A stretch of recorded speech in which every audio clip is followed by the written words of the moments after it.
Hello and welcome back once again to Rage Gaming and a new Baldurs Gate Things You Didn't Know episode. Today I've got some fun testing details, a little lore talk, another powerful buff to know about and more, so why don't we just get right into it. We kick today off with a silly idea here, but one that could be, well, very effective. What is the maximum possible AC you can get? Meaning, yeah, permanent AC you can run in real gameplay, but also a look at higher AC you can get during combat or with limited improvements. This concept actually comes from a Reddit post by Cream of Drake, who made this fun little concept. Drake was able to find a way to get your baseline of AC over 30. In fact, right now I'm standing here out of combat with 35 AC, and we can get even more in combat. Now it starts with a class that has a fighting style that you can use defense like Paladin or Fighter or Ranger. Of course, the defense fighting style provides you with that permanent +1 to your AC while you're wearing armor, so that's a great start. We're going to pick up some spells though, so we'll level 1 level into Cleric to grab the Shield of Faith spell, providing us with until long rest and concentration, another 2 AC. Then we're going to level Wizard a couple times. This is going to pick up Mirror Image and the Shield spell, since the Shield spell can give us a lot of AC on reaction when we're attacked, and Mirror Image for 10 turns gives you an extra 3 AC for each illusion, and you create 3 of them, so it's 9 AC. Then we have 3 levels into Bard, all the way into College of Swords, so we can pick up the Defensive Flourish Melee, which will give you another 4 AC if you land this defensive hit. We're also going to want to level our Dex as much as possible based on our gear, which we'll now explain. We'll go through things in terms of the act you can get them. Starting with chapter 1 then, we have our Wondrous Gloves, which can just be found in the Grimforge. This pair of gloves just buffs your AC by 1 all the time that you're wearing them, which is great. But in Act 1, we can also technically get the Ring of Protection while worn, again another AC +1. But this is a bit harder to get because you have to complete the quest from Mole to steal the Sacred Idol, which is certainly a commitment. Now over in the Creche in the Mountain Pass, you can buy from the Quartermaster there this weapon, the Defender Flail. While worn, it provides +1 to your AC, which is also great. Moving on to chapter 2, we can pick up the Cloak of Protection at the Light's Hope Inn from the Quartermaster. Another one while worn is just another +1 to your AC. And also in the same place, from Mattis, you can buy the Evasive Shoes, which as you can see, not only give you acrobatics, but also another AC. Throughout all of this, you can get a shield that just adds +1/+2 to your AC, but ideally you're looking for a +3 AC shield like this legendary you find in Act 3. But let's talk about Act 3 stuff, such as the Helm of Baldur, which again while worn is another +1. You get this by defeating the challenge below Worm Rock in the Wormways. And then the final thing is going to be the chest piece. We have the Armor of Agility. This actually adds your full dexterity modifier to your armor class, so we're getting quite a few points from this while I'm at 20 dex. So with all that combined, we are currently standing here at an AC of 35. And we're just 1 buff active, which is the Shield of Faith from the Cleric. Before we even get into combat, we can get another AC by just providing a warding bond from a ally in the party or whatever. So that brings us to 36 now. But then when we jump into combat, obviously this is where we can push it the most. If we use Mirror Image, we get a +9 to the AC while that's fully active and going. And with the item Bracing Band, we can get another +1 to our AC if we shove someone successfully. If we can do that in the same turn that we use a Defensive Flourish from the Bard, that's 4 from the Flourish and another +1 from the actual shove. All of this combined, as you can see, can put us to 50 AC, which is absolutely insane. And remember, this isn't even including the +5 that we get from the shield as the reaction as we take damage from a target. We can activate that for 1 turn, so our cap could be 55 in combat. That is insane. Such a massive damage reduction. Now obviously this is a bit silly, this isn't all that viable, we're doing a bunch of different multi-classes, but it is fair to say that you could take a lot of this, tone it down, and make something that would actually work in a real playthrough with a real build. So that's my question to you guys. How would you take some of this stuff to really push your AC and as soon as possible without going too far with a multi-class that makes something not all that functional? What could you do to make this work? Moving on though, we have one from Josh. In the series so far, we've looked at a different set of buffs. Short ones, the potent but easy to miss. Long ones that go on until maybe the next long rest, but also last more permanently. There's a shocking amount to find in the game, many of which a lot of us have missed, and we've been going through lots of them. And yet we have another one here that seems nuts, that was entirely missed by me in Act 3. This is Rapture, which provides a ridiculous 1d6 to your attack rolls, your ability checks, and saving throws, all until the next long rest. This is obviously a ridiculously strong buff, and one that I wish I'd known about because I could have intentionally timed to take that buff before, say, going on a big challenge, like say the big challenge that's at the end of the Wormway, for example. To get it though, you just need to head to the Sharess Caress building at the start of Act 3. On the 3rd floor, you can find this NPC, this is Naois, in a room called the Druid Grotto. You will need to break your way in somehow though by unlocking the door. Once inside, you meet Naois and Jara, who actually also has a tadpole in their head. Now unfortunately, Jara's not on your side, and at that moment will begin to transform to a Flayer, which we have to defeat to save the NPC.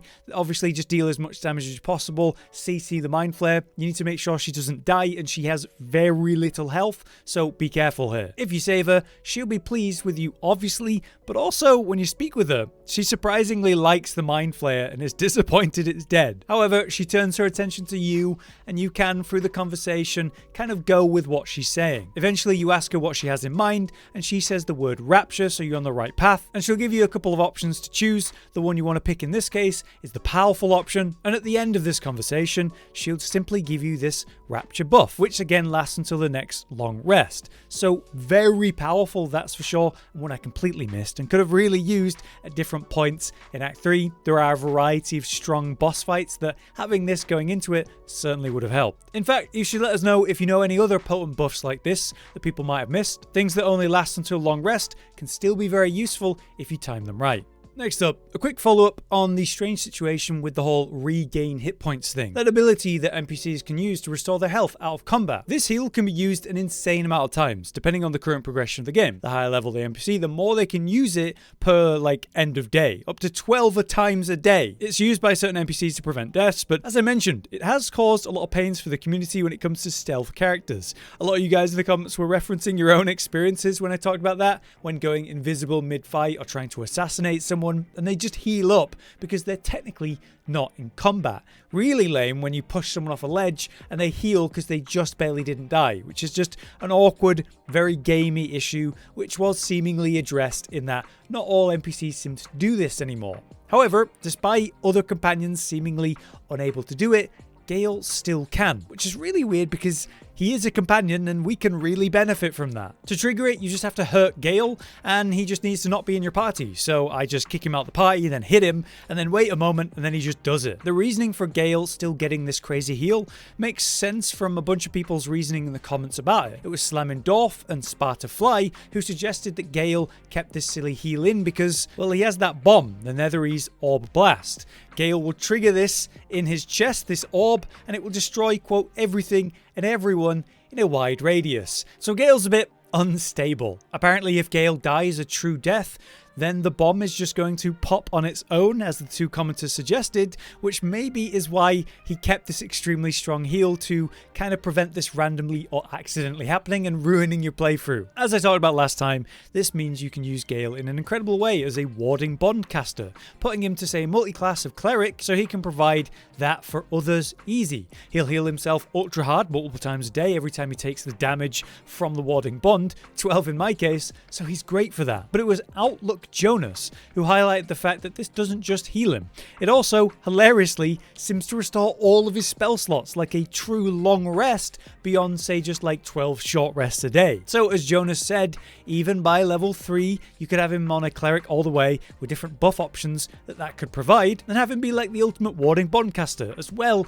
as different buffs. You could go hard on this with different classes and different levels, just have him out of your party, bring him in to do the buffs, kick him out, slap him, and he'll just restore all of his spell slots and heal every time. So the potential with this trick is silly, and it's nice we could expand upon this a bit. I just wonder how they're going to solve this with a more elegant, functional solution, if they ever will. It might just stay in the game.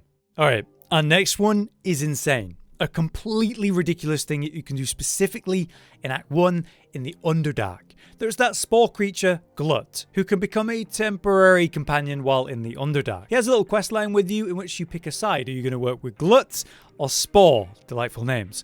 Glut wants you to avenge his fallen circle under the quest Avenge Glut's Circle, which all is fine at first, but then it goes a bit further than that to a pretty extreme level, and during that you can ask Glut to join you for that mission, if you choose to go with him. So while he's with you, he can actually reanimate monstrosities in the Underdark. This means you can kill these creatures and then have Glut revive them like a zombie or something to use in the party while you're down here in the Underdark. You can bring back Minosaurs, Hook Horrors, the goddamn Bullet, and even a phase spider, the matriarch that you fight under the Blighted Village, because technically, if you didn't know, you can enter the Underdark by jumping into the hole in the middle of the matriarch's boss room. And that also means you could shove her or push her down that hole somehow, meaning she's now down in the Underdark, and then you can revive her using Glut later, which means you can actually control this full-on boss as part of your party for a period, which is just incredible. I saw this originally from the video by the YouTuber Fracture, who was attempting to beat the entire game without using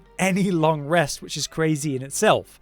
Now, at the point of the Underdark, Fracture was using Glut to revive multiple monstrosities to take on the Underdark without actually long resting. Really clever stuff. It seems you aren't able to heal these creatures in any way, so they will just eventually die, but they come with their own attacks and abilities, much like the boss has their incredible teleportation and so on. Very strong, just incredible at this point in the game. So what a concept.